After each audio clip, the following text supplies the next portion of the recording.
السلام علیکم، ہمارے چینل کو سبسکرائب کریں اور دینی معلومات حاصل کرنے کے لیے اور زیادہ سے زیادہ شیئر کریں۔ بچیوں کی تعلیم پر، تعلیم نسواں پر اس قدر محنت کیوں ہو رہی ہے؟ اس کی وجہ یہ ہے کہ آج کی بچی کل کی ماں ہے، اور ماں ہی سے خاندان اور معاشرہ سنورتا بھی ہے، اور ماں ہی سے خاندان اور معاشرہ بگڑتا بھی ہے۔ ایک آسان سی مثال کے ذریعے سے میں اپنی قوم کی ماؤں اور بہنوں کو اور اپنی قوم کی بچیوں کو ایک پیغام دینا چاہتا ہوں کہ آپ کسی بھی ڈاکٹر کے پاس جائیں، اگر بچہ دنیا میں آنے کے بعد اندھا ہو گیا، نابینا ہو گیا، تو ڈاکٹر اس کا علاج کرتا ہے۔ اگر بچہ دنیا میں آنے کے بعد معذور ہو گیا، لنگڑا ہو گیا، تو ڈاکٹر اس کا علاج کرتا ہے۔ اگر بچہ دنیا میں آنے کے بعد بہرا ہو گیا، ڈاکٹر اس کا علاج کرتا ہے۔ لیکن اگر کوئی بچہ ماں کے پیٹ سے اندھا پیدا ہو، ماں کے پیٹ سے لنگڑا پیدا ہو، ماں کے پیٹ سے کانا پیدا ہو، ماں کے پیٹ سے بہرا پیدا ہو، تو ڈاکٹر یہ کہہ دیتا ہے سوری، میں اس کا علاج نہیں کر سکتا، اس لیے کہ ڈاکٹری علاج ان بچوں کے لیے یا ان انسانوں کے لیے ہے جو دنیا میں آنے کے بعد بیمار ہوتے ہیں۔ جو ماں کے پیٹ سے اللہ اکبر بیماری لے کر پیدا ہو، اس کا علاج یا تو ناممکن ہوتا ہے یا تو بہت مشکل ہوتا ہے۔ اگر یہ بات آپ کے سمجھ میں آ گئی ہوگی تو میرے پیارے آقا صلی اللہ علیہ وسلم کی کنیزوں اور میرے پیارے آقا صلی اللہ علیہ وسلم کے دیوانوں،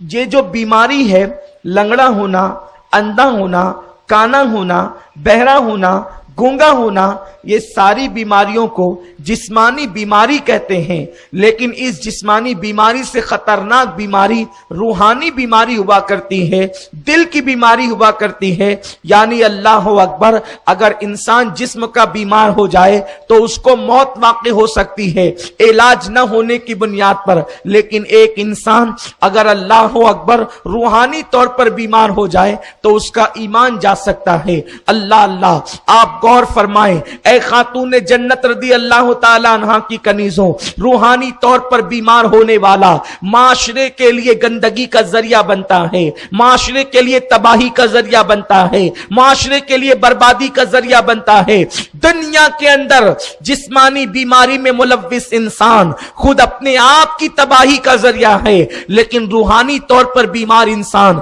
پورے قوم کے لیے کلنک ہوتا ہے، پوری قوم کے لیے آر ہوتا ہے، پوری قوم کے لیے ایک بدنما داغ ہوتا ہے۔ اللہ اکبر، اب کوئی جسمانی بیماری لے کر ماں کے پیٹ سے پیدا ہو تو کوئی ڈاکٹر اس کا علاج نہیں کر سکتا۔ اگر کوئی ماں کے پیٹ سے روحانی بیمار پیدا ہو، یعنی جو ہے وہ گنہگار، گناہ کا جذبہ لے کر پیدا ہو، عیاشی کا جذبہ لے کر پیدا ہو، یا اس کو یوں کہہ لے کہ جو ماں کے پیٹ سے بگڑا ہوا پیدا ہو، اسے دنیا کی کون سی طاقت سدھار سکتی ہے؟ آپ کہیں گے کیا دنیا کا کوئی انسان ماں کے پیٹ سے بھی بگڑا ہوا پیدا ہو سکتا ہے؟ ماں کے پیٹ سے بھی خراب پیدا ہو سکتا ہے؟ ماں کے پیٹ سے بھی گناہوں کا جذبہ لے کے پیدا ہو سکتا ہے؟ تو میں کہوں گا ہاں، اس لیے کہ انسان کی زندگی کے دو رخ ہے، انسان کی زندگی ایک سکے کے مانند ہے، اور اس سکے کے دو رخ ہوا کرتے ہیں۔ اللہ اکبر، جب ماں کے پیٹ سے انسان نیک پیدا ہو سکتا ہے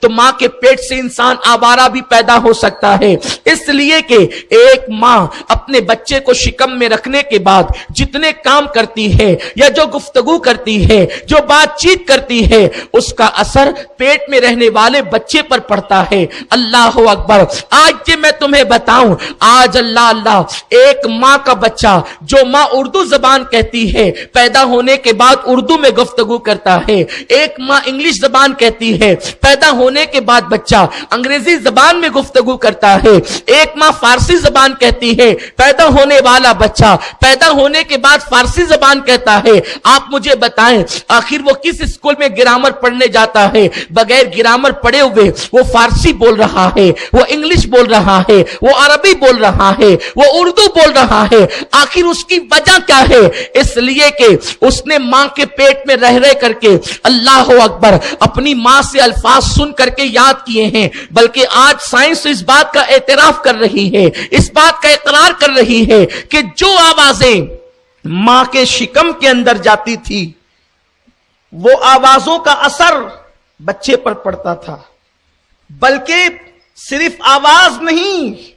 ماں کی ناک کے ذریعے سے جو خوشبو بچہ پیٹ میں سونگھتا ہے، بچہ انہی کھانوں کو پسند کرتا ہے۔ آپ دیکھیے بنگال میں پیدا ہونے والا بنگالی مچھلی اور چاول کو پسند کرتا ہے، لیکن اس کے سامنے آپ روٹی رکھیں تو بچپنے سے اسے روٹی پسند نہیں آئے گی۔ اسی طرح مہاراشٹر میں پیدا ہونے والے لوگ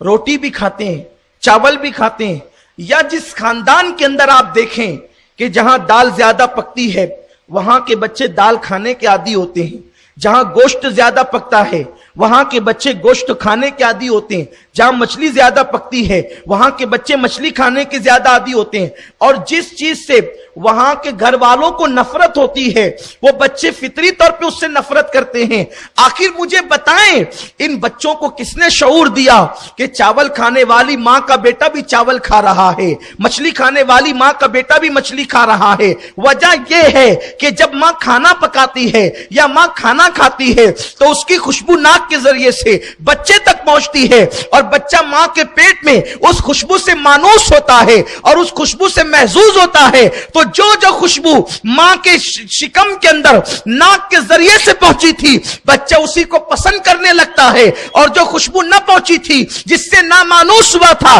بچہ اس سے نفرت کرنے لگتا ہے۔ آپ مجھے بتائیں جب کھانوں کی خوشبو کا اثر ماں کے پیٹ میں پہنچ سکتا ہے اور ماں کے پیٹ میں پرورش پانے والا بچہ اس کھانے کی خوشبو کے اثر سے محبت اور نفرت کر کے لے کر کے دنیا میں آتا ہے، تو پھر گانے اگر ماں دیکھے تو کیا بچہ گانے کا شوقین نہ ہوگا؟ اگر ماں سیریل دیکھے تو بچہ سیریلوں کا شوقین نہ ہوگا؟ ماں اگر گالیاں دے تو بچہ گالیوں کا عادی نہ ہوگا؟ ماں اگر غیبت کرے تو کیا بچہ غیبت کا عادی نہ ہوگا؟ ماں اگر چگلی کرے تو کیا بچہ چگلی کا عادی نہ ہوگا؟ ماں اگر رسول اللہ صلی اللہ علیہ وسلم سے محبت کرنے کی بجائے نفرتوں کی محفل میں جائے تو کیا بچہ حضور علیہ الصلوۃ والتسلیم کا معاذ اللہ غدار نہ ہوگا؟ اے خاتون جنت کی کنیزوں، آج سائنس نے تمہارے لیے آسانیاں پیدا کر دی ہے۔ جب کھانے کی خوشبو سے بچہ ماں کے پیٹ میں متاثر ہو سکتا ہے تو کیا اخلاق کی خوشبو سے بچہ ماں کے پیٹ میں متاثر نہیں ہو سکتا، ماں کے شکم میں متاثر نہیں ہو سکتا؟ سنی دعوت اسلامی بچیوں کو تعلیم دے کر کے اس لیے سنوار دینا چاہتی ہے کہ ایک ماں کا کردار ادا کرنے سے پہلے بچی سیدہ فاطمہ کی کنیز بن جائے، اور جب ایک ماں کا اللہ اکبر کھانے کی خوشبو کے انداز سے بچہ متاثر ہو سکتا ہے تو اس ماں کے اخلاق و کردار سے بھی متاثر ہو، اور جب بچہ وہ کردار لے کر کے پیدا ہو تو جھولے ہی سے اس کی زندگی کے اندر ایک انقلاب آنا چاہیے، اس کی زندگی کے اندر ایک خوشبو ہونی چاہیے، اس کی زندگی کے اندر ایک مومنانہ فراست ہونی چاہیے۔